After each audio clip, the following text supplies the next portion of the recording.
Hello, everybody. Jay Real here with my buddy Brandon. And what is today? The 26th? Yep. Yeah. No, it's the 25th. It is the 25th.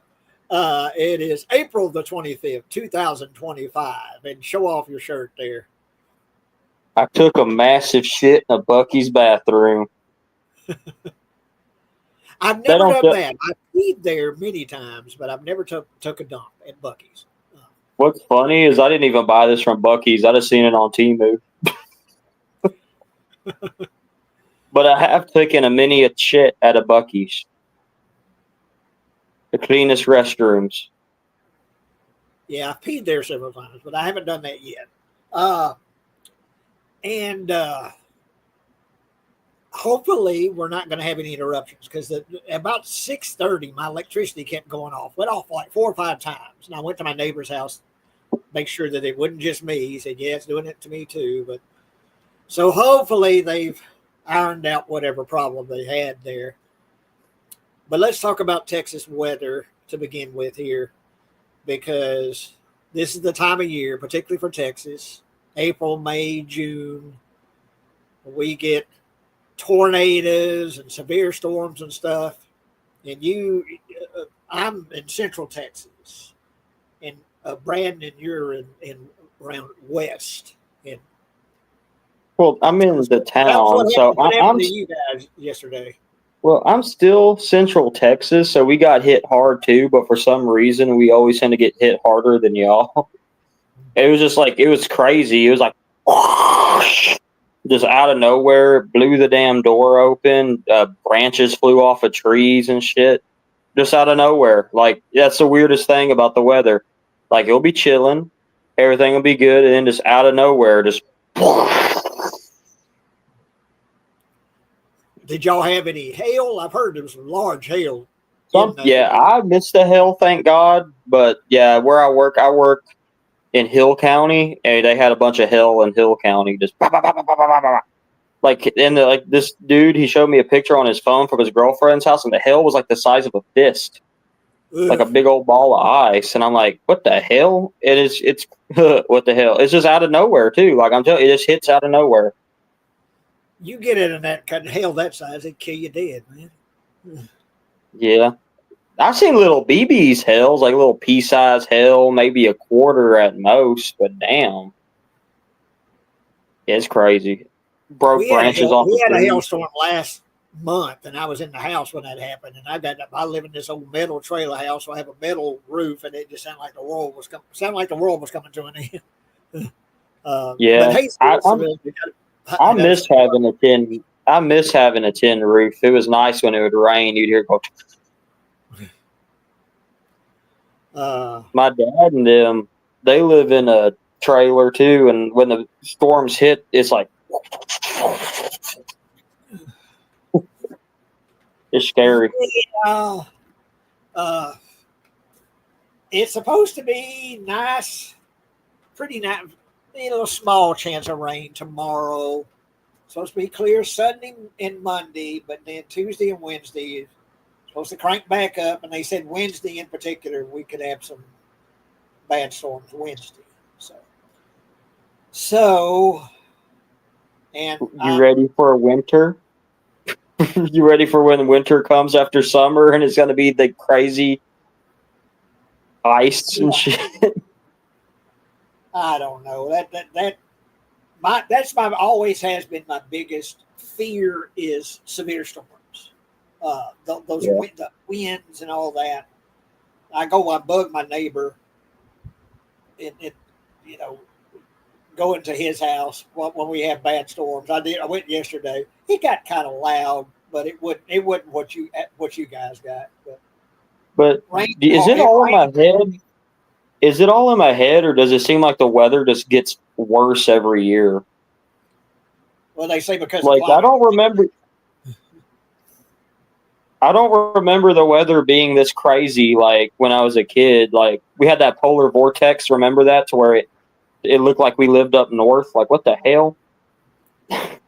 Yeah, and all that snow. Of course, it hardly ever snows here. So, to go like 2 weeks straight where it was like, freezing and snow on the ground and all that. It's crazy for us. And no electricity. Well, luckily I was able to have some electricity, but like I had to go to the pharmacy and I had to walk across the snow and shit to get medicine. And the pharmacist is like, "We have no computers up." And it was cool because my Kathy's here. She said hello, and where she's at, they were without electricity. Wasn't you like for like a week, Kathy? My electricity never went off during that whole thing. Never went off. So I was really lucky there because a lot of people went over a week without electricity. I was lucky because my mom was on oxygen at the time, and so her thing plugged in. So luckily we were lucky because we only had a couple tanks, so we would have been up a creek because you couldn't get on the roads because it was like snowed in. Just and well, Kathy was too on oxygen. She still is to an extent. She still is, but. Yeah, and talk about the new movie you saw. There's a movie out now called Woman in the Yard, and you watched it streamed. Yeah, I loved it. I was surprised because I thought it was going to be a crappy movie because it just, I don't know, it just seemed kind of stupid. There's just some lady standing in the yard or sitting in the yard or whatever, but it was really good and. I like the ending, even though people said it was controversial and could be dangerous, like Cody Weeks said. But I loved it. I thought it was awesome. I like kind of dark movies like that. I don't really like how everything now has to have a happy ending. Like I love the Conjuring movies, but it's always everything is okay, and then they play like the happy music, and everyone's all happy and hugging and kissing and shit. Like sometimes the demon wins, And I don't know. I ain't saying like I'm pro evil, but like sometimes it's good when the villain, kind of triumphs. It's kind of nice, a little dark thing. It's a hard movie to talk about because you would end up spoiling it if you get into it. But it's a good film. A little slow. There was some times when I was like, okay, it needs to kind of pick up a little bit. She's just kind of sitting in the yard. Come on, let's.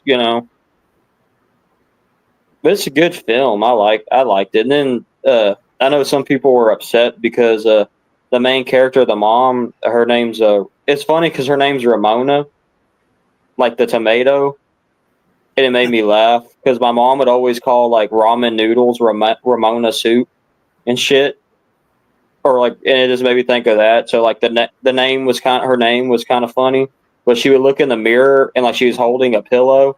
And she would see herself in the mirror stabbing her baby, but it'd be like her stabbing the pillow and stuff. And I know some people were upset by that, but I kind of like that.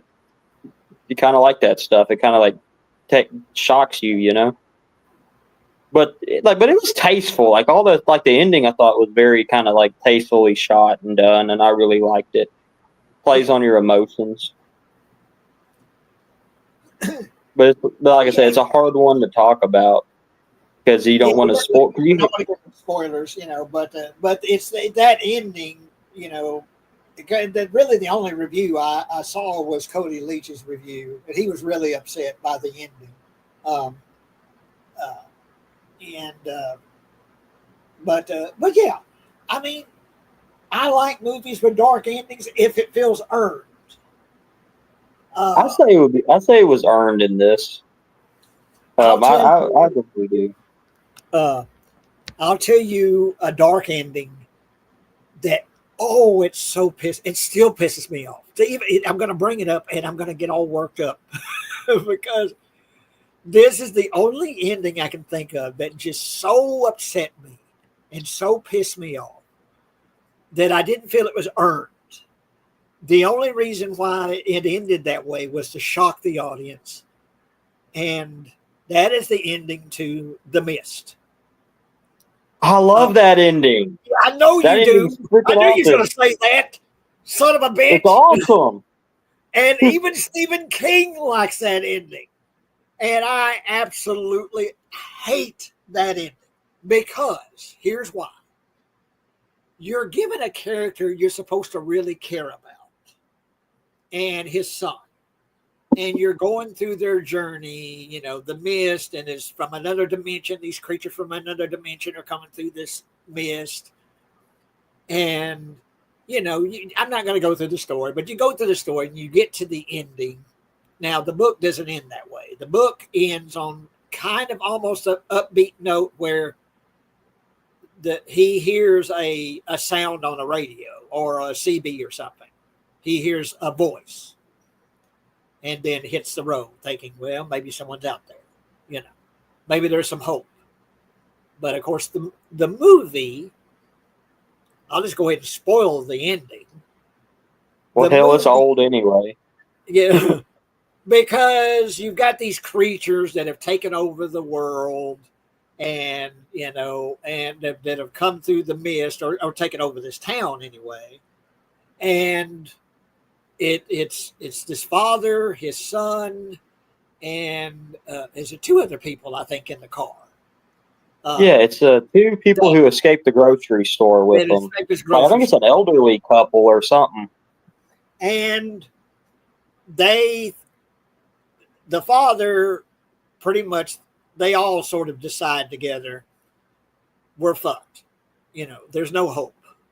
These creatures have taken over the world. We're going to die eventually anyway. So let's take ourselves out. And so the father has a gun, and he kills the elderly couple and kills his son. And then basically the mist clears. Yeah, but you forgot the part where he tries to shoot himself and there's no more bullets. He's screaming, ah, you know, he's screaming. But then the mist clears. So and the army comes. And the army comes, and everything is fine now. The mist is cleared. If he had waited 5 minutes, everything would have been fine. But no, he killed his son. He killed the elderly couple. But that's the biggest part, is he killed his son. Now, fuck that ending, because that is not earned. An ending has to be earned for me to like it. Would you like it better? Would you like it better if the army didn't come and the mist didn't go away?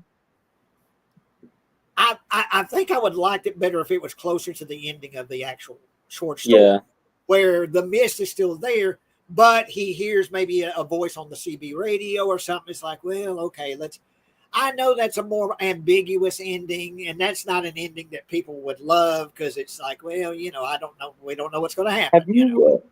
Have you seen the alternate ending to Get Out? I don't think so. That one pissed me off, but I felt like it hit the message of the movie better. But I see why the studio had Jordan Peele change it. You know, like when he's strangling the woman and the security guard, his buddy, shows up. Instead of it being the security guard, it's the police, and he goes to prison for the rest of his life because they think he murdered all the white people. No. And maybe it's like on YouTube or something. I can see the alternate. Yeah, it's crazy. But that one pissed me off, but it's kind of made you think. But then the one when I was a little kid, I remember my parents always watched Night of the Living Dead. And then when Ben gets shot, that always pissed me off too, because he went through all that shit, went through all that bullshit, and then got shot. Now, that ending I like. Now, and you would say, well, if you I like that ending too. It's a good ending. It just pissed me off. Why don't you like the mist ending? Because, well, I don't have a real good reason, but I do like the ending of The Night of the Living Dead. I like that. That it's the hero of the movie, and he's a black guy. I think it's important that he's a black guy. Yeah. And he gets shot, because giving racial tensions during that time, the late 60s, to have a black guy get shot at the end, even though he's basically the hero of the story, it kind of makes a larger point of, you know, race relations, things like that. Even though they're not shooting him because he's black, they're just shooting him, oh, he's a zombie, and they're shooting him, you know. But fuck the ending to The Mist, because The Mist, no, fuck the CGI in The Mist, because that movie, I like The Mist, but the CGI. it's better in black and white. If you watch it in black and white, it don't look as bad. In fact, I did a Chester Grimm with Ray, where we kind of took off on the mist. We did a Chester Grimm episode where we had the mist or the vapor or whatever it was called. Yeah. And we did, and we did a version, and Ray put out a version in black and white also. So I don't know if that's still available, the black and white version, if you can see it or not.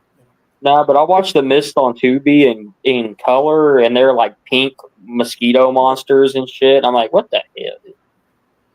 But God, that ending, because, like I say, there's no good reason for that ending other than for the audience to go, ooh, it isn't earned. That ending isn't earned. It's this there for shock value. And no, fuck it. Did you like the crazy religious lady at least? I like her.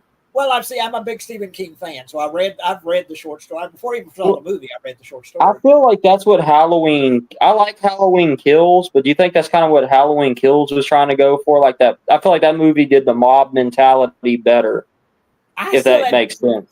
Yeah, I still haven't seen Halloween Kills. Well, Halloween Kills is supposed to be like mob mentality, like the whole town goes crazy, and then like an innocent person ends up being killed, and Sheriff Brackett's old ass is all like, turned us just like him or something. And it's like, Anthony Michael Hall in it. It's a good. I mean, I like it for what it is. Is it kind of silly and stupid?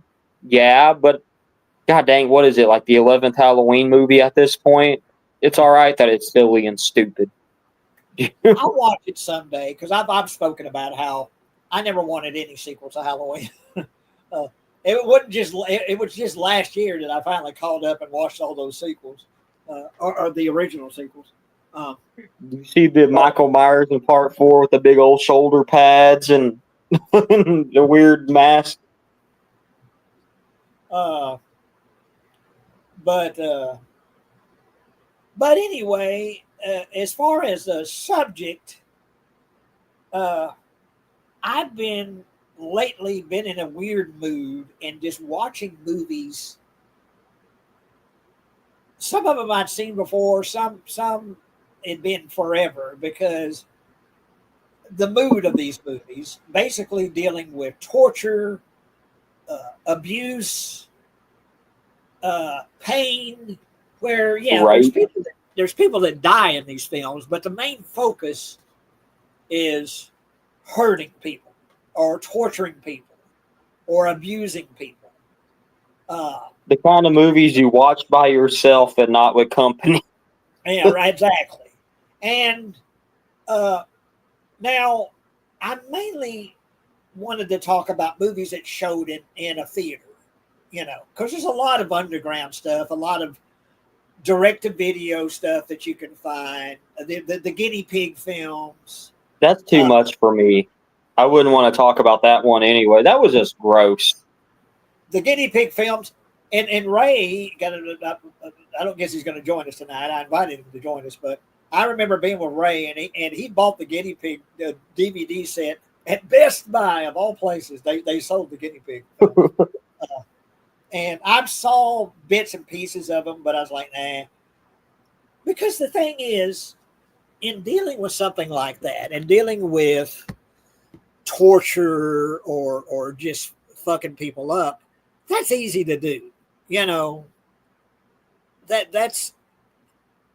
That's real easy to do. All you got to do is rip somebody's face off, or Have you heard the John Landis quote, where there was an interview with John Landis on one of the MGM DVDs, where he said it's easy to horrify or gross somebody out. You get to show them a nasty picture and they're like, ew, that's gross. Ew. But to like scare somebody is like hard to like truly scare somebody. Yeah, and that's what I wanted to talk about in regards to these movies that I've been watching and wanted to talk about tonight is I can take it. I can take the abuse. I can take the torture. I can take all that if you give me a story that's binding everything together. Give me something. Give me a story, Don't just show me gory shit. Well, Give me something. You know, that's why give me characters, give me a story, that's give me kind of something. why I'm forgiving to the Saw movies, because some people think those Saw movies are trash, but at least there's a storyline, and you can say what you want to say about them, but they're pretty damn good on continuity. Them Saw movies, I mean, you can't knock them for that. You know, it's not just people We'll getting. definitely talk about the Saw movies. But But it's what I'm like, I gonna, don't know if you've seen it, but it's kind of like in the wrestling world where there's the guys that hurt each other for real and they're cutting themselves up with light tubes and shit, but there's no storylines to it. It's just, let's go to the convention center and watch some people hack themselves up and get hepatitis. Ew. Yeah, it's just, I don't know. But then there's certain movies that I consider to be torture porn that I know would piss some people off. Like, there's people who love Last House on the Left 72, but will shit on Hostel. But it's like you're just watching these women get raped and tortured for like 2 hours. And that film, I mean, isn't that torture porn too? well, and like I say, it's not. I don't seek those movies out very often, and I don't watch those kind of movies very often. But there are a few that I enjoy, and it's like, and I'm going to start with. I was going to build up to this one, and I was going to go ahead and start with it because I'm old. So this would be about 1982, 1983, and the video store here in Bahia, W&W Family Rental. And I was with I think my friend Barry, and we would rent horror movies, slasher films, horror movies, that kind of stuff. We'd rent comedies and stuff too. But then for a weekend watch, it was often be horror films. And this is something I always saw the VHS cover, and I was like, do I want to see this or not? It just, the cover is like, as a horny teenage boy, it did something for me. But at the same time, I'm like, this is something I want to do. I want to watch. Finally, I rented it and watched it. And it's not a great movie. It's not, the acting is kind of iffy. It's very low budget, but man, the impact this movie had on me. Hang on. Thing went off there. Hang on. Oh yeah, that's a movie that I appreciate what the director was trying to do, because if memory serves, wasn't he trying to show how graphic sexual assault was because people weren't taking it seriously at the time or something? I remember reading that somewhere. I Yeah, don't know. I don't know if I've read a whole lot of background on the film. because Joe Bob Briggs did an article to where he said that Mira Zerke saw a woman in a emergency room that happened to, and she was all fucked up, and he did that. But yeah, that's an iconic poster, That poster and the VHS cover. And isn't that some famous lady too? Do you know whose butt that is? That's what I was going to ask you. Ain't it a famous person? It's Demi Moore. Oh, from The Substance. Yeah. Well, from all kinds of movies, but that's Demi Moore. I didn't even think she knew what she was posing for at the time. It was just an early modeling job, but that's Demi Moore. Oh gosh, I could do a show and just talk about I Spit on You Grave, because it's one of those movies. It's hard to watch, but it's weird. Like you see, this is well made.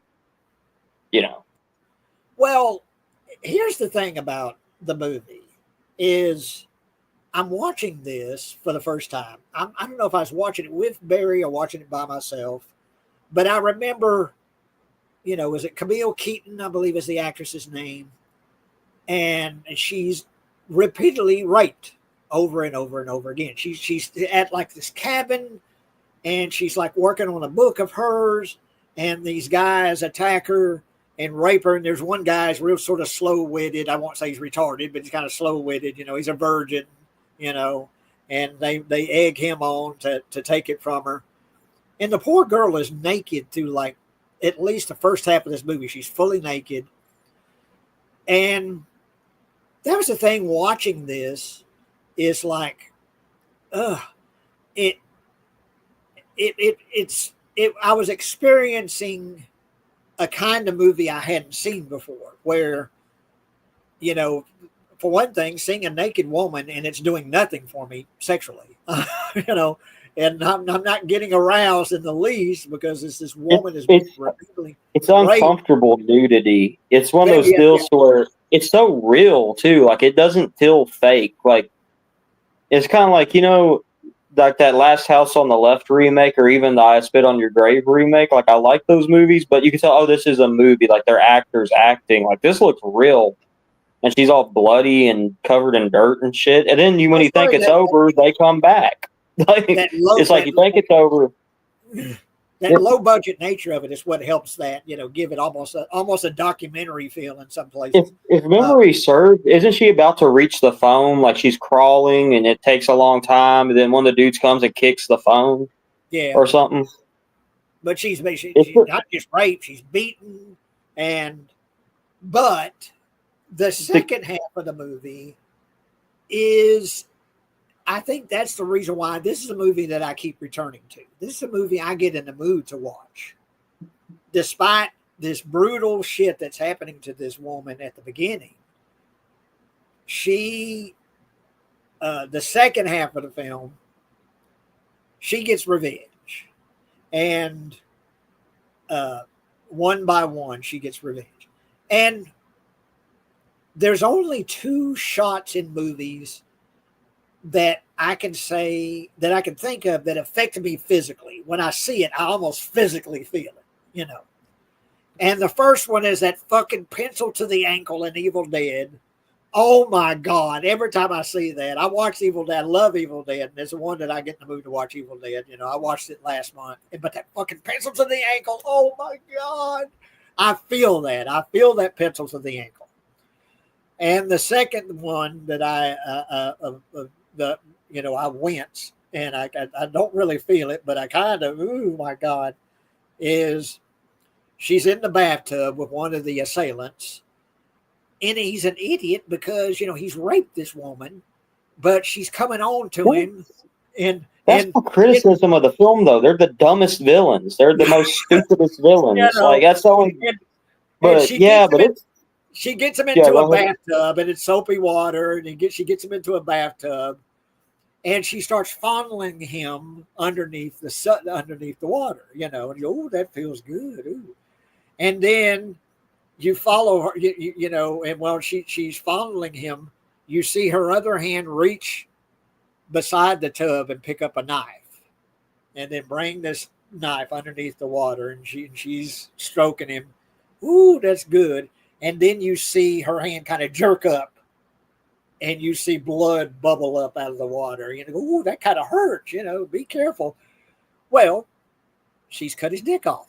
And oh my God, it's so subtle because it's under the water. You don't actually see, you know, the dick being cut off. You just see that her hand jerk, and you see, you know, blood bubbling up under the water, you know, to the surface.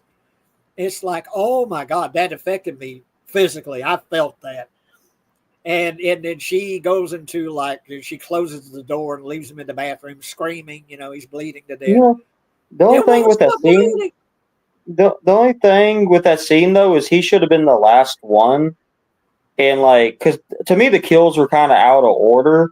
And like the end credits should have been her sitting down there with him screaming, doing knitting or whatever it was. Like that's the, you know, I think that would have been better. But yeah, that movie it is kind of, I guess because it's an older movie. The criminals are dumb as hell, and it's just, I don't know. I just don't like, if it was more revenge and less rape. Like the Peter chopping doesn't bother me. You know, I grew up, like I said, when I was in junior high, I was watching like Hostel and shit. Like that ain't nothing to me. But like it's just, well, this is me because, you know, I'm 30 years older. Yeah, you're older, but it's just one of those things to where it's just like, I don't know. I appreciate it for what it is. It's just not for me. But like I notice a lot of women love it. Like a lot of people like, oh God, it's awesome. It's like a women empowerment movie. Well, not that, but I'm talking about like this the weird rape revenge movies. Like I don't. It's just not for me. But they have a strong female fan base. you brought up Last House on the Left, and that was a movie I didn't see until later. I saw I Spit on Your Grave first, and I didn't see Last House on the Left until maybe a couple of years later, which I think that movie was made before I Spit on Your Grave. Yeah, it's that's another one that's hard to watch, but the tone in that movie is weird because it'll go from like really brutal stuff to like now we're with the chicken ladies and the bumbling cops, and it's like playing songs like we're in the woods with Krug and them, yeah, doodly doo, and they're driving around, and then like the But black lady with the chickens. it's women. A girl, there was a couple of them, but I think a girl is raped and she's killed. And Well, not only that is there's two girls out there, and I watched the unrated cut that MGM, and it's kind of rough because it's an old movie, and I guess the deleted shit wasn't kept up good, but they rape them, make them do sexual stuff to each other, make them cut each other, piss their pants, like all kinds of like nasty shit, and it's just like. I understand like these guys are bad guys, but do we really have to like go to like that kind of extremes? Like, oh, now we're watching them piss themselves, so now they're doing this to each other, and it's just, I don't know. But I think the dick biting scene is better in Last House on the Left because that shit looked pretty good for the time. Well, and she's like, both movies, a guy loses his dick, but he gets it bitten off in Last House on the Left. And it's the parents that get the revenge in Last House on the Left. And there's a chainsaw bit.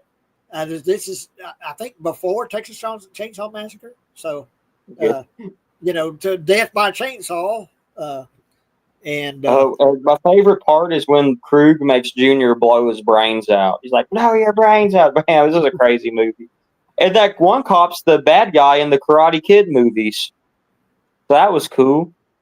But Thomas, we talked about I Spit on Your Grave, and then we're talking about Last House on the Left, and kind of comparing those two and the style of them and the subject matter. Kathy says, watching Wolf Creek, and y'all right now. I like Wolf Creek.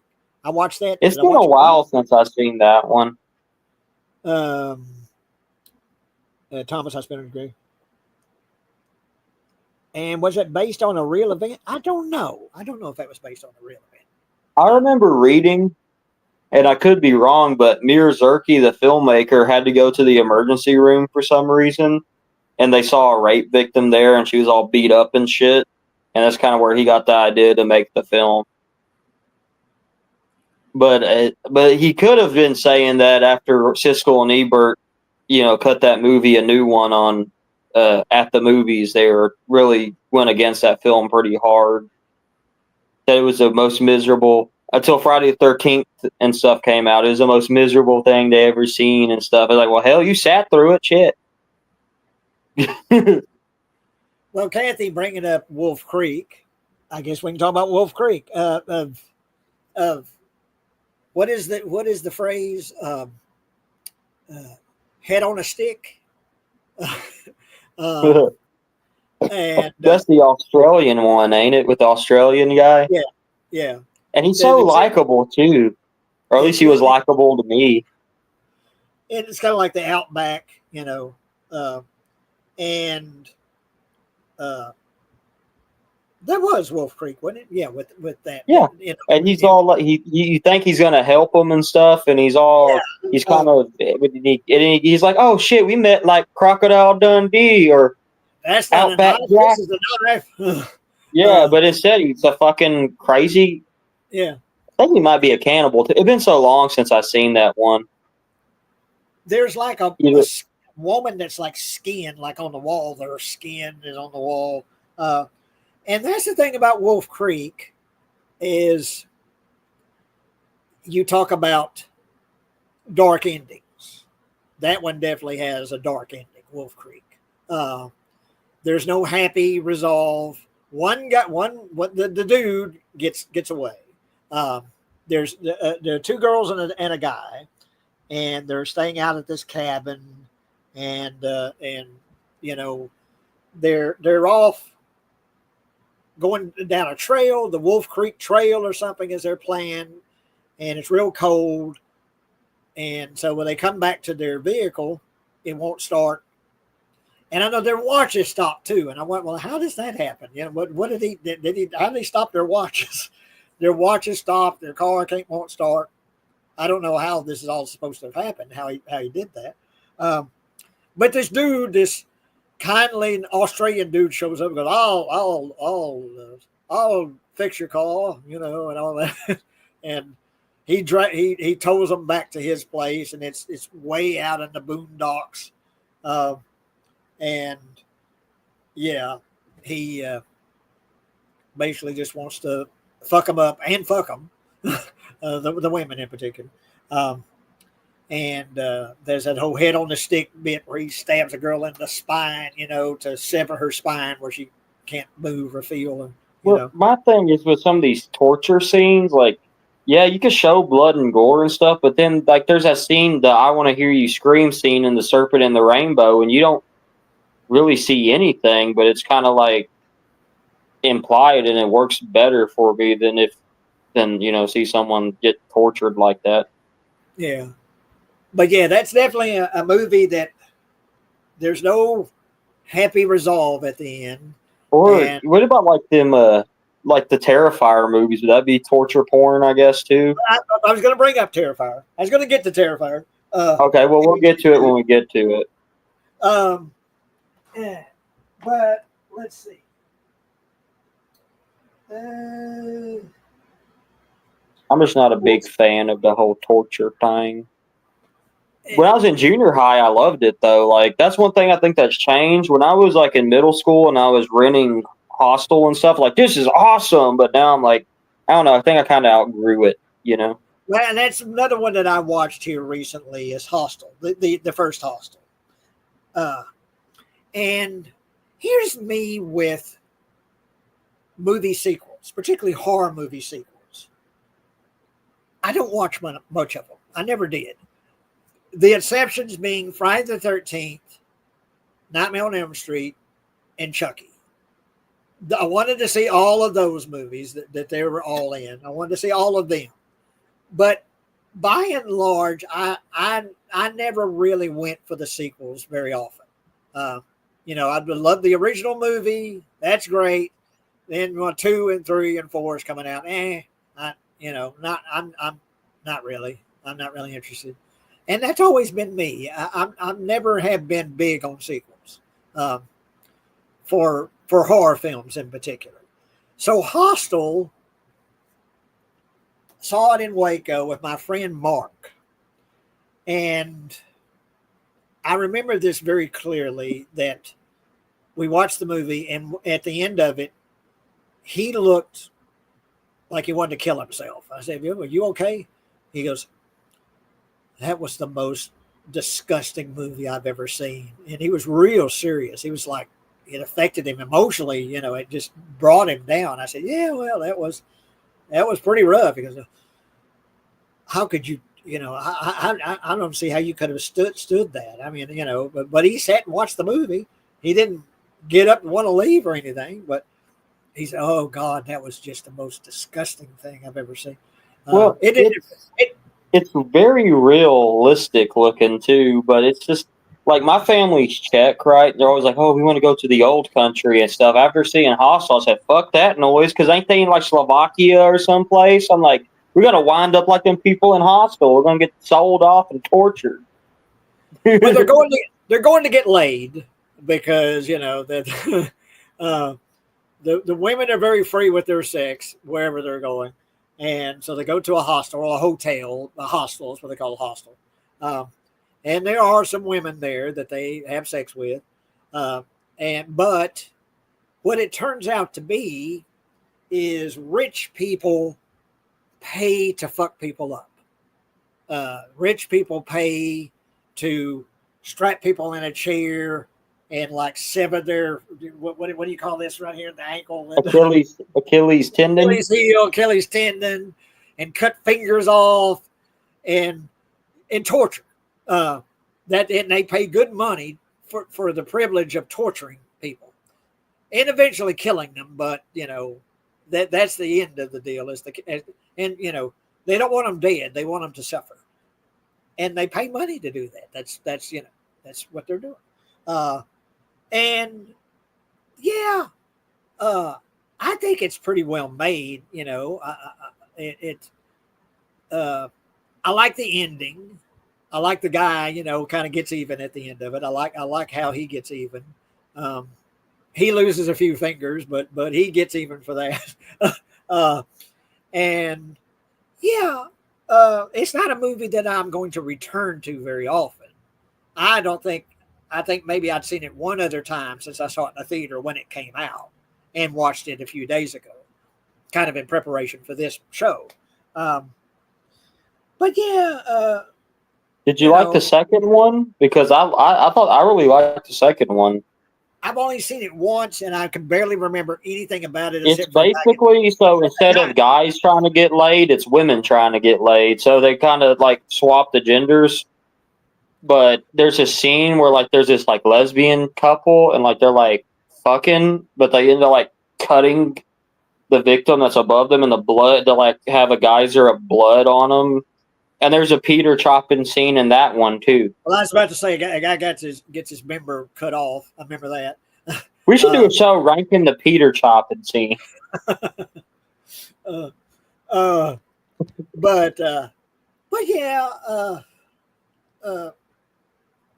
I don't know. I mean, I think it's pretty effective for what it set out to do.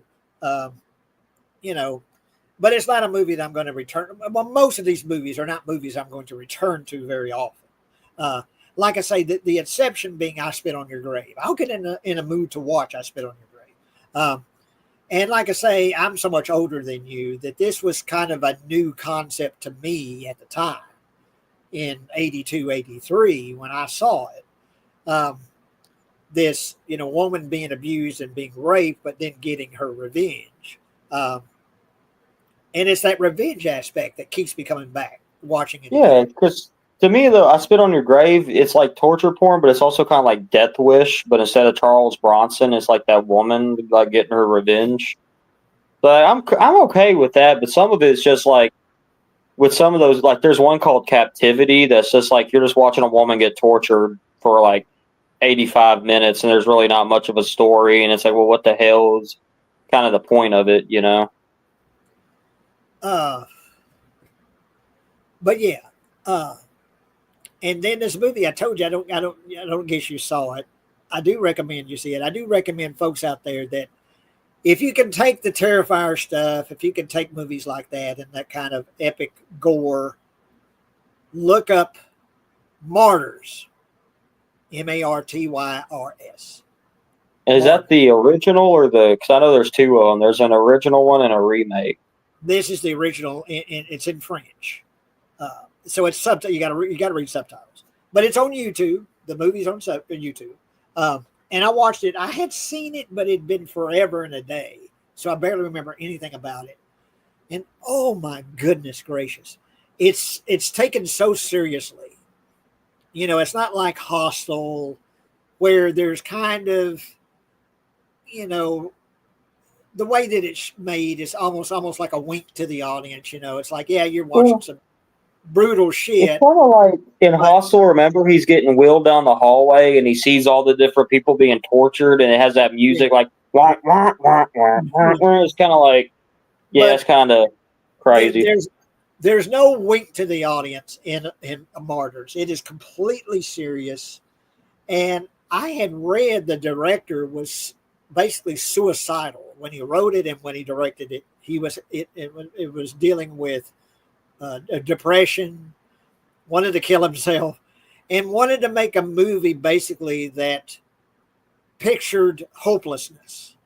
This, well, he certainly did that with Martyrs. And basically it's this woman that she's strapped to a chair. She can't move. She got a hole in the chair where she can piss and shit. And she's fed slop, to keep her alive. And she's in this room, and daily this man comes in and just punches her in the face repeatedly, just punches her, and then comes back the next day, punches her repeatedly in the face. She's being tortured, slowly tortured, And I almost hate to spoil it, but what they do to this woman at the end of the movie is like, oh my God. I almost don't want to spoil it. I want people to go seek out. No, I want to see it. I want to see it. And I'm not going to spoil it, what they do to her at the end, but it's like, oh, holy shit. But it's got a story to it. And the reason why they're doing this to her is because they believe that if a person is tortured enough and brought to a certain level of pain, that they'll sort of transcend life.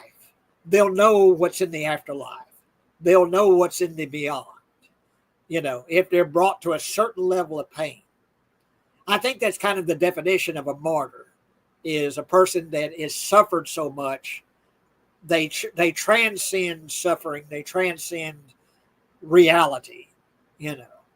And so that's why they're doing this, because they believe when they bring her to this certain point of suffering, she can tell them what's in the afterlife, you know, what's beyond life. And I'm not going to say the ending, but yeah, watch it and tell me what you think. But I suggest that for anyone to seek out this movie, Martyrs, because it's all about torture. This movie is really just about torture. But at the same time, it's got a story to it. I don't know say if it's got a point to it, but it's got a story. And it's got an ending that makes you think. And has you sort of asking questions. And I like movies like that. But good Lord, what they put you through to get to that point in this movie, and what they put this woman through in that movie. Oh my God. But anyway, Martyrs. Yeah, look that up. Any movie that's or series or something that you can bring up that's. Yeah, well, one is there's torture in it, but on my list, have you ever seen Hard Candy with Patrick Wilson and Elliot Page? Was it Ellen Page? Well, they're Elliot Page now. They transitioned to a man, but Ellen Page at the time. And it's a good, Patrick Wilson's character is a pedophile trying to pick up a 16-year-old girl, but it turns out she flips the script on him and she kind of tortures him, fucks with him, but it's like I said, it's kind of like there's torture there, but it's done in a way to where I feel like it's done good. Yeah. Because it's not over. Because to me, sometimes special effects can get so over, even good special effects where it's makeup, but it seems more real when you don't see it. Well, first of all, I didn't know she transitioned. I didn't know she did that. But I haven't seen Ellen Page in anything in the past 10 years or so. So she transitioned to a man. Yeah, in I think they're doing some kind of TV work or something. But yeah, I don't know. That might have been something that probably killed their career. I don't know. I don't want to get into that, but I just know that's what they want to be called now. So that's what he goes by. I didn't know that. I always really liked her as an actress, but yeah, I didn't know that. But yeah, Hard Candy, that's another one. That's a good choice there. What she puts him through. But there's a story to it, though. That's what I'm saying. There's a story to it. It's not like you're just. It's not just your captivity. My God, that was terrible. I seen that once, and it was just this is horrible. This is the shit. It's just a lady being tortured. There's no point to it. They go to a bar, they give her the date break drug, and then they put her in this it's one of those movies that ripped off Saw. So after Saw came out, we have to capitalize on this. We're gonna make one and just call it Captivity. And it's a turd. Yeah, I only seen it once, but that was terrible. Saw 6 is one I want to talk about, because if you ever dealt with the health insurance companies, I really like how Jigsaw gets revenge on those people. Because he gets denied his cancer treatments and stuff, and so it's he takes the people and he's like, well, you have to decide who lives or dies, whose life is more valuable or whatever. And the guy's like, I can't do it. He's like, well, you do that all the time. You do that all the time whenever you deny people's claims and stuff. It's surprisingly good because when I watched Saw 6, I was like, this is going to be a turd Saw 6. And I watched it like, damn, this is pretty good. What was the recent one? Was it 10X? That was good too. I was surprised by that one. I've heard people say that it kind of recaptures the old magic. Saw X. Yeah. The Saw 6, dude, if you ever dealt with the insurance companies, and like, it's kind of like the people who, I'm not saying he's right or whatever, but the Luigi Mangione that shot the healthcare CEO, I'm not saying he's right. I get it, but I ain't saying you should do that. But it's one of those things to where people are supporting him for a reason. So if you're watching Saw 6, you're kind of rooting for Jigsaw to get all these fuckers, you know? And I like the idea of the person who denies claims having to choose who gets to live, who gets to die, and all that stuff. It's quite interesting. That's interesting, the Saw films. And that's another one that there's most of those sequels I haven't seen. I saw the first one in the theater. 6 is good. 4 is kind of 3 is okay. And then there's one that was called Jigsaw or Saw 3D and Jigsaw that they're meh. But then there's one that didn't have Tobin Bell in it called Spiral with God, what's his name? Chris Tucker, was it? Not Chris Tucker. Chris Rock. Chris Rock, yeah, and I was surprised how good that one was too. I kind of wish they would make another Spiral sequel with the Chris Rock character, but Saw 11 got canceled, so we won't see no more Jigsaw. Because I thought the reviews were so good for Saw X. No, the reviews for Saw X were good, but for some reason they decided to pull the plug on the next one. Huh. But Saw X is another one to where you're rooting for him because he gets scammed into thinking that these people can cure his brain cancer, but it turns out they didn't even operate on him. They just gave him some drugs to put him asleep, and they acted like they cured him, but he started getting sick, and it turns out that they didn't even operate. And so he gets like revenge on them.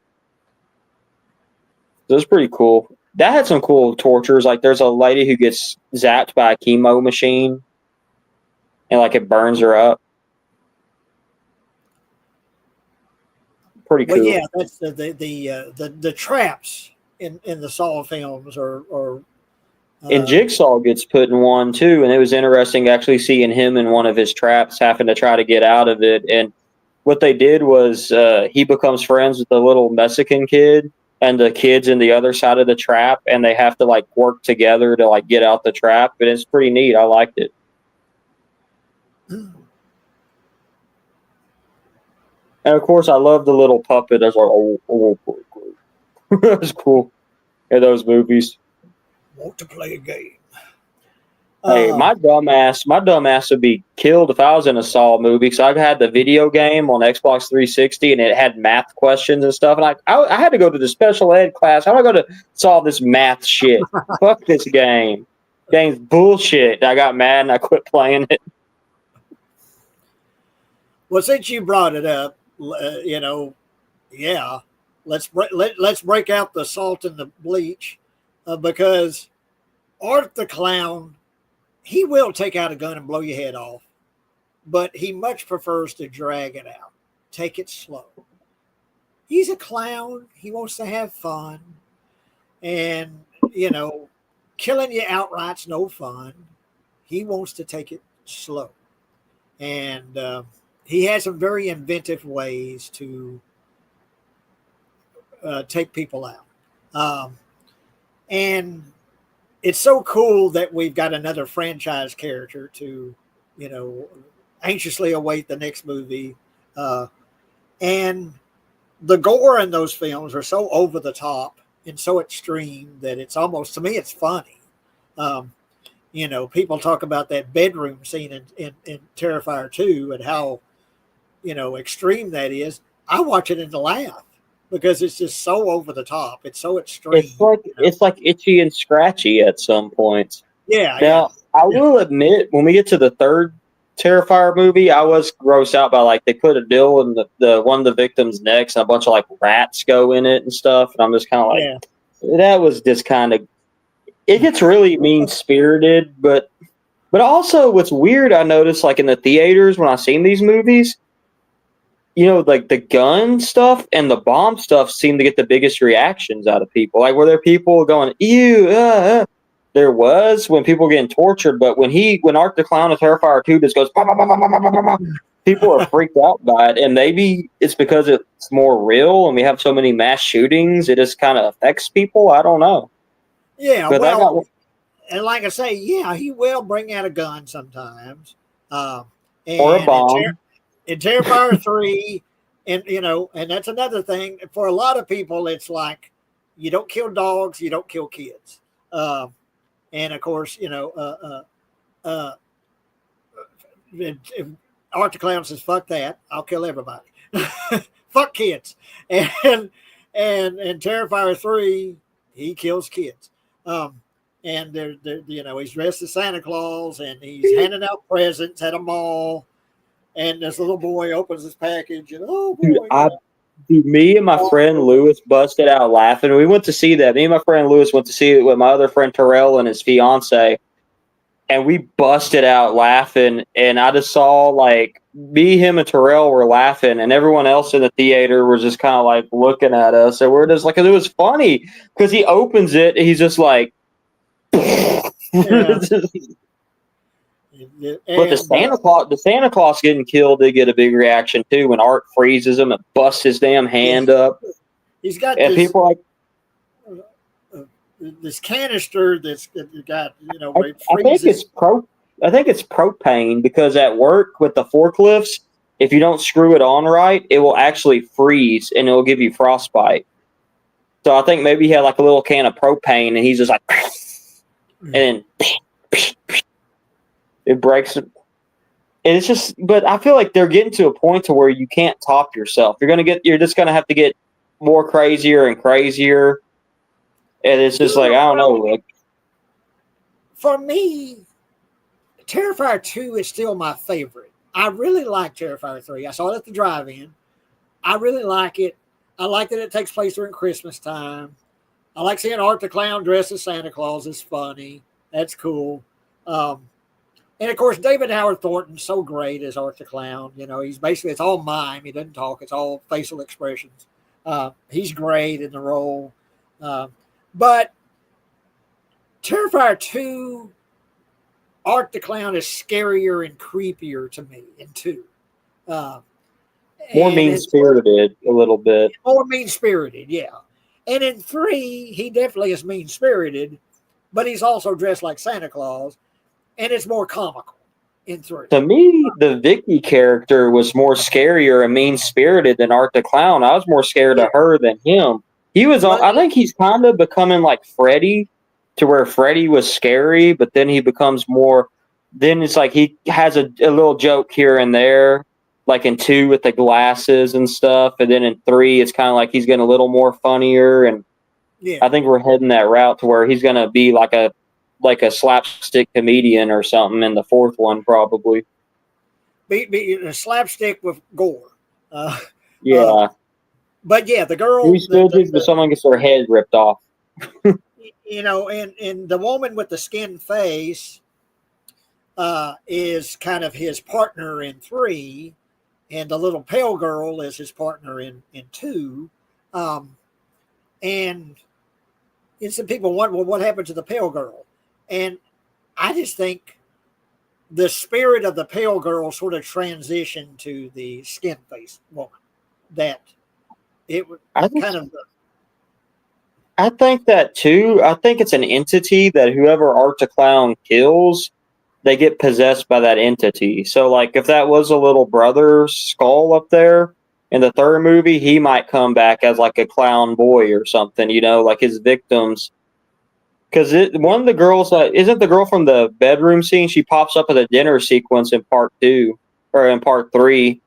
Yeah. Oh, so that was just a nightmare that actress had or the character had. But there's a shot we find out the pale girl used to be a little girl that was found dead at like an amusement park. She was slaughtered, and I guess Art killed her. And she comes back as his partner or whatever. And of course, he killed he skinned the girl with the skin face. He did that. She's from part 1. And she's in part 2 also. She gives birth to Art at the end of 2. And you know who she kills? You know who she kills in Terrifier 3, and who in the orderly that sees her at the end of Terrifier 2? That's old WWF champion Chris Jericho. Huh. In there, yeah, he's the guy who sees her giving birth to Art's head. Huh. He's fatter now. She's older, but But I was like, damn, that's Chris Jericho. Like, it's cool. And also, I think 2 still had almost sort of an independent movie feel to it, and 3 feels more and looks more like a movie. It's shot better, it's more colorful, and 2 kind of has that independent movie spirit, where 3 feels more like a movie you would go to the theater and see. I don't know if that makes any sense. But no, from a production standpoint, yeah, it's definitely like, it's almost like 1 and 2 feel like grindhouse movies, and 3 is like, it still kind of is grainy, but it's more like you can tell they have money now. Yeah. And Clint Howard shows up. Tom Savini has a little cameo in 3. So you get little cameos like that. That. I enjoyed that. I enjoyed seeing Clint Howard, and I thought it was cool seeing Tom Savini. But at the same time, that kind of takes away that sort of underground grindhouse spirit of the first 2. Where you start having Tom Savini cameos and Clint Howard showing up and that kind of thing. But I liked it. I enjoy all of them. The first movie is more of a proof of concept kind of thing. There's hardly any story to the first one. It's just, with David Howard Thornton as Art and killing women. I want more fecal matter stuff, because, like, you remember Terrifier 1, he shits all over the. They go in there to shit. I want to see him like just take a big old like AVG and poop on so this or something. Like there should be like some feces kill or some shit. He does pee on a guy. Is it Santa Claus he pees on? Yeah, he sits on Santa Claus' lap and he gets excited and pisses himself. And who knows? Maybe if they would have been okay with it, he wouldn't have murdered him. You never know. I love it too when he goes in the bar. There's like 2 women there, and he sees Santa Claus, and he gets so excited he like knocks them over to go run to Santa Claus. Well, that's the thing. Art's excited because he sees there's Santa Claus, and he's excited. And then when he finds out he's not Santa Claus, well, then things turn. But it's Santa Claus. But yeah, the Terrifier films, I like all of them. Like I say, 2's my favorite, but I like all of them, and look forward to 4. I want to know what time period 4 takes place in, because I hope it's like Hellraiser 2 and it's in hell. Because she has to go get that little girl back, and they're, so I'm assuming she went down there, and you might see some of the characters from All Hallows Eve down there. You never know. It'd be kind of cool. Yeah. 2 takes place at Halloween. 3 takes place during Christmas time. So I just wonder, what the overall theme of 4 is going to be. What if it's like when the ball drops during New Year's, and then like Art the Clown, since they have money, they can film him like tearing people up at Rockin' New Year's Eve or something. That'd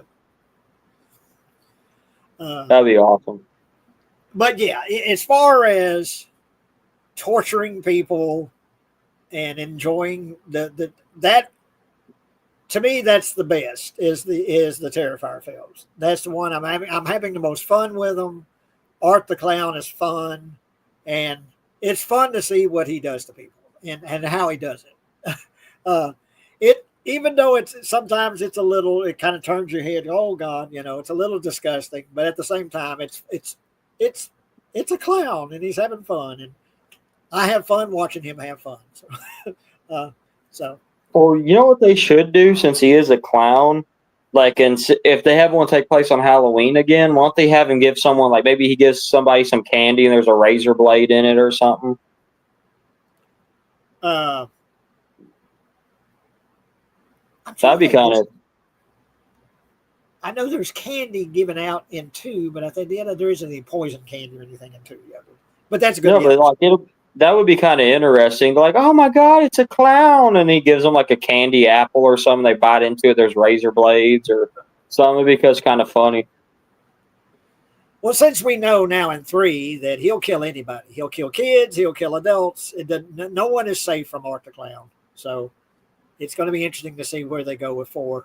Um, and what I hope they don't do is completely explain where Art comes from. He's a clown from hell. That's all we need to know.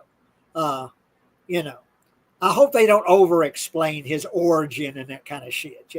That's what I I'm like worried about too, because I I'm like a worried that little like mystery. yeah, a little bit. It's kind of like the best way they could probably do it is like like how in Nightmare on Elm Street 1, Freddy's the child killer.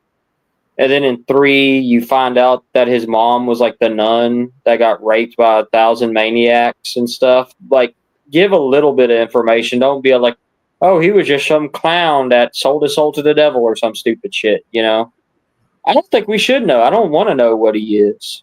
He's Yeah, just a demon clown.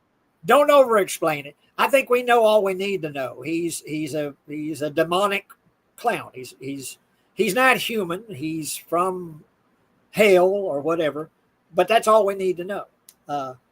Yeah, don't over explain Art the Clown. Keep the mystery alive. so, but yeah, we'll see where we go with Art the Clown.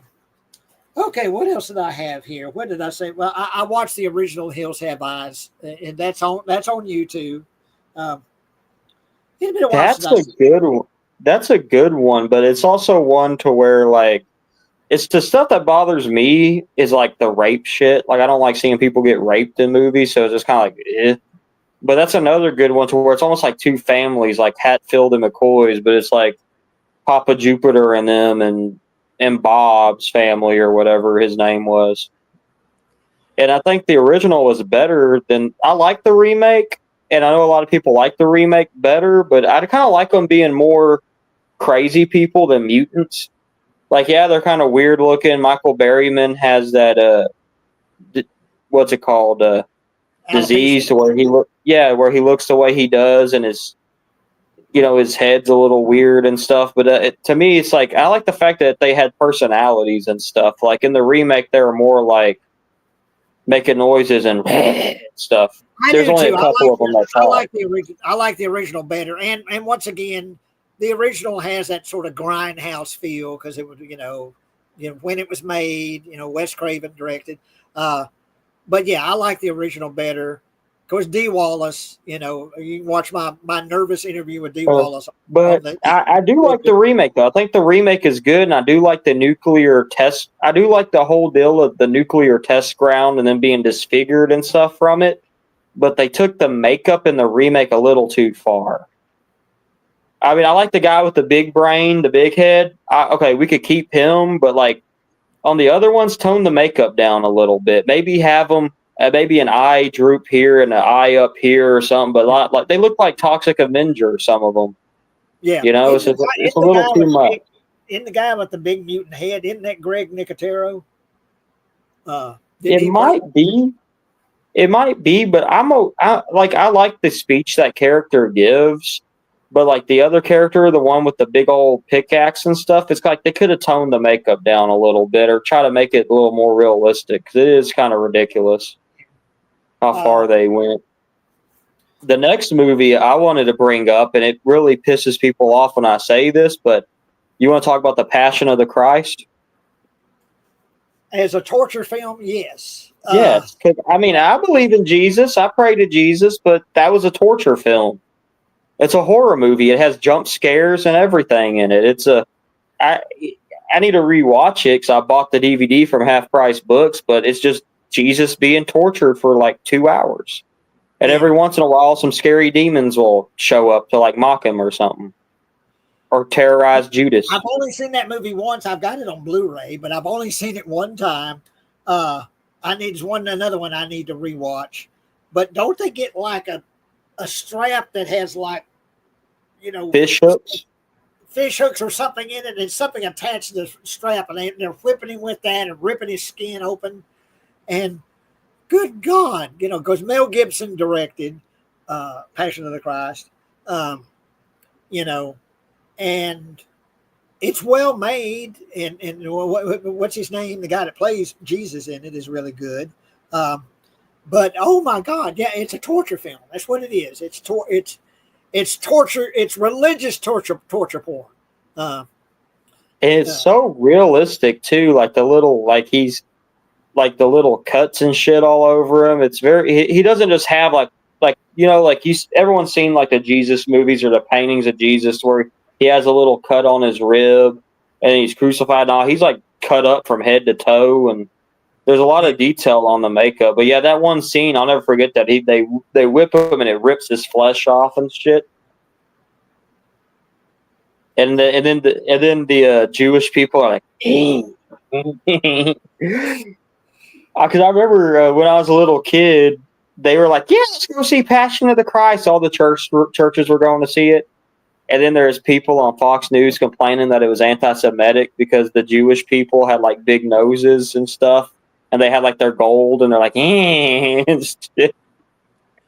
Well, when that movie came out, that was, religious people, and I pray every day. I give thanks for everything I have every day. But I remember at the time, people that were really religious just thought it was the greatest movie ever, Passion of the Christ. I got to go to see Passion of the Christ. And I'm like, when I finally saw it, I went, oh my God, like you said, this is a fucking horror movie. It's like, my thing is, and I tried to tell my dad and them this, like, where's the Sermon on the Mount scene? Where's like Jesus's like teachings in that movie? You don't really get it. You don't get his teachings in the film. It's just like he's tempted by the devil. The Romans come. Judas betrays him. They do the Last Supper or whatever, and then he gets tortured for like 2 hours. There's no like turn the other cheek speech, or there's no like really like it's just like, okay, now it's time to be tortured. Yeah. The devil had this weird, like, I think it was a little person that played the baby, but the devil's walking, and when Jesus is getting beat on and shit, like the evil like demon baby like looks at Jesus and has like razor teeth. Like, yeah, that's a horror movie. Or like when Judas is like, after he betrays Jesus, like this demon pops up and goes and it runs off. It's like, that's a jump scare. It's a horror movie. And then the weird it's like more little people that are kids. They have razor teeth and they're biting Judas and they make him hang himself. It's like, yeah, that's not a horror movie. I don't know what is, I need to see it. And that's one I'm going to see if it's streaming somewhere, because that's one I need to reset. Like I said, I've got the Blu-ray. I'm not able to watch Blu-rays right now. But yeah, that's one I need to rewatch. I need to rewatch it too. I have it on DVD. We can rewatch it and like talk about it. But I just remember just thinking like, this is just like, it's crazy because the same people that would call like the other movies we talked about sinful or bad would be like, the Passion of the Christ is the greatest film ever. And it's like, I would say Passion of the Christ is more graphic than I would say it's more graphic than Terrifier because it looks more real. And the South Park guys, you remember the South Park guys? They did a parody called The Passion of the Jew, where I think I'm seeing where the boys they go see South Park, they go to see The Passion of the Christ, and they're like, it's just a guy being tortured. We want our money back. And the guy's like, well, we can't refund your money. And they're like, well, who can we get our money from? They're like, Mel Gibson. And they go to Mel Gibson's house, and he's in his underwear, and he's painted like is it Braveheart, where he has like the blue face? Oh, yeah. You know what I'm talking about? And he's like, I never give you your money. You can torture me all you want. And he puts himself in all these weird torture contraptions. That piece might have been here forever, and I haven't added him. Ray, you there? Ray? I see you. Yeah, I see him, but he may not, because I think he's probably been there for a long time, and I just haven't seen him. I'm so sorry, Ray. But I'm sorry I missed you, Ray. You probably have been down there for forever, and I miss you. Uh, come back though if you want. But yeah, But I'm yeah, so they sorry. do. And yeah, Mel Gibson is like, torture me all you want. You'll never get your money. And he like wants them to torture him and shit. It's crazy. It's crazy, dude. And then Mel Gibson like poops on Cartman at the end of it. But yeah, that movie. I just remember that movie just either pissed a bunch of people off or everyone loved it. Just a minute. Let me send Ray a message. I'm so sorry, Ray. I missed you.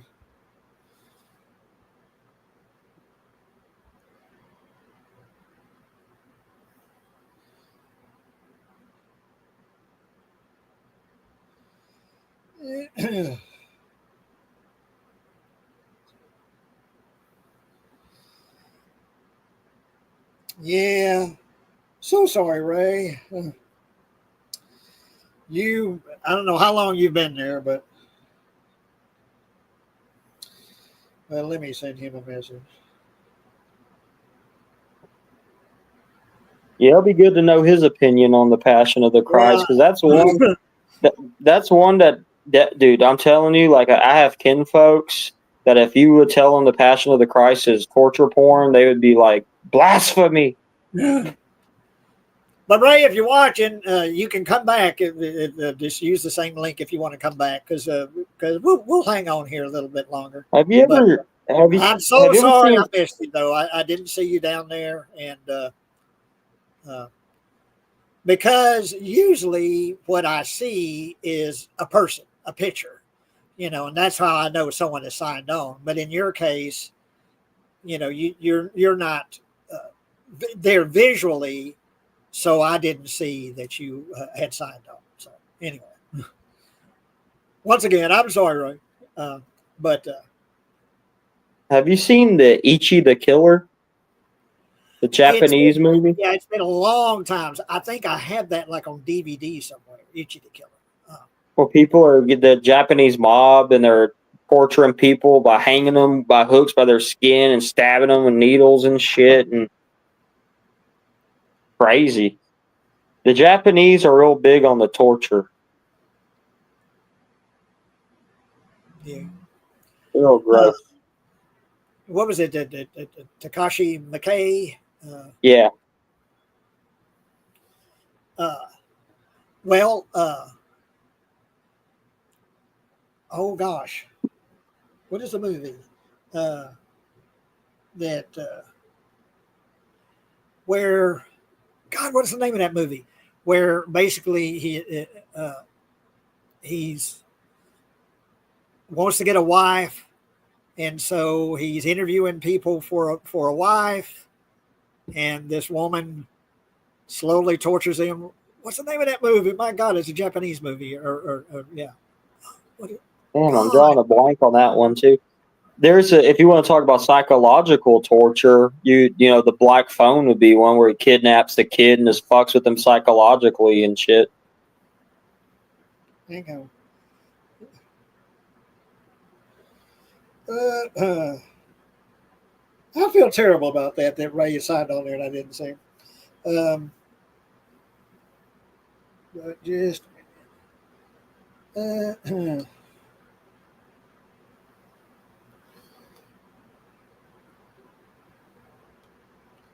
Damn. What is the name of that damn movie? It's like he's interviewing women to be his wife, and then the woman, and it's one word. We're freezing. Huh? Hello? You there? You there? Huh? Uh-oh. We having issues? We having problems?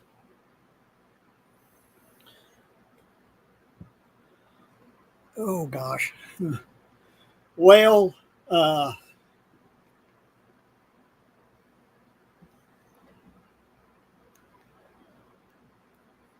not there, Brandon? Huh? Well, looks like we might be having some technical issues here, or Brandon might be. Uh, but so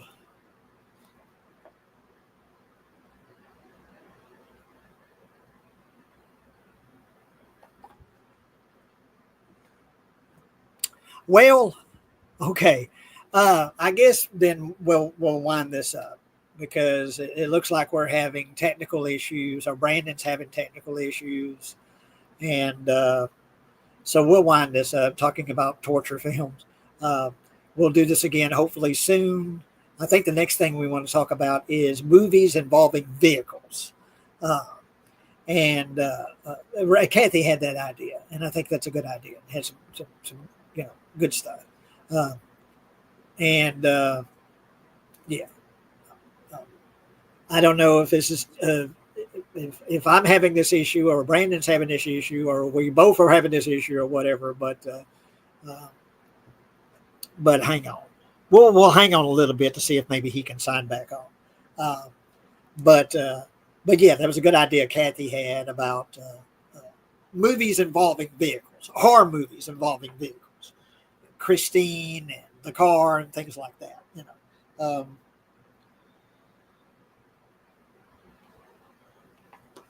But and I want to apologize once again to Ray. I'm so sorry. I missed you. I didn't see you there. Like I say, usually I'll see a moving picture, see someone, And in your case, you not being there visually, I didn't see you. So, yeah, I hate that. But okay, I guess we'll. If Brandon's not going to be coming back here, doesn't look like he is. So, having some technical issues. So, if you guys would hit the thumbs up, sure would appreciate that. Spread the word and keep watching. And sorry that this ended abruptly this time, but we got in some good stuff. And we'll definitely do this again soon. Thank you guys for watching. And hopefully we'll see you guys soon. Bye-bye.